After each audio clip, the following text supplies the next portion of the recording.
There's two types of movement. There's incidental movement or daily functional movement, which is just you getting up out of bed, maybe walking outdoors, doing the dishes, hanging up the clothes, socializing, getting in the car, even putting the foot on the pedal to the car is movement. It's actually a good thing, right? But many people, previous busy background, wouldn't identify that as initial daily functional movement that can be tied into their overall baseline.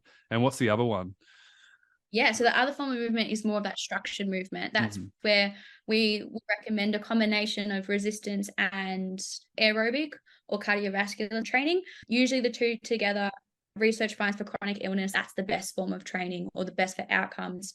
So that's where we do either micro sessions, which is little mini sessions where we drip feed them into our day, or exercise structured throughout the day, drip feed.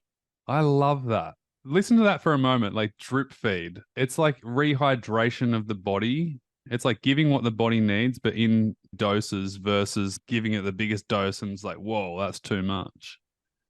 Essentially exercise snacking. So just like you would throughout your day, you hydrate yourself, you eat as you get hungry, I'm all of hungry that. now. It's the same thing. We want to fuel that body. We want to make sure that we're ticking off movement, ticking off exercise. So you wouldn't eat one big meal. Some people do sometimes, but you wouldn't eat one big meal and then not eat for the rest of the day. It's the Totally. same with exercise. We want to try and incorporate as much exercise throughout the day as we can. And it's a Yeah. really good place to start.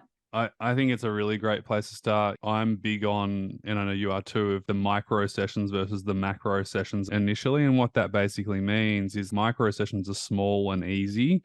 And if you're at a lower capacity, doing little micro sessions that are like a 1, 2, or 3 out of 10 in terms of intensity, where it's like really low intensity, low impact, very calm, very relaxed. You almost don't notice it's that hard and you can do it consistently. And one of our biggest frameworks at Cephas Health is consistency over intensity initially. And the word initially is really Yeah. important too, I think, because a lot of people they think that's forever and it's actually not. It's a periodization inside a person's program. Yeah, and it's exposing them to different movements. Initially, it's trying to get the muscles to wake up because Mm, oftentimes muscles can become dormant and we lose activation or the muscles forget what their role is.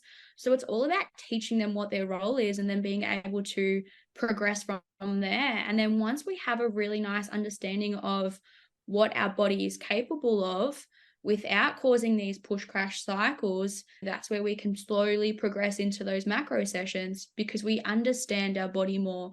We're more in line with what our goals are. We have our purpose. We know what our body's capable of, and we know those little signals where we're like, hang on a minute, we need to regress or chill out a little bit here, or it's go time and we can push a little bit more.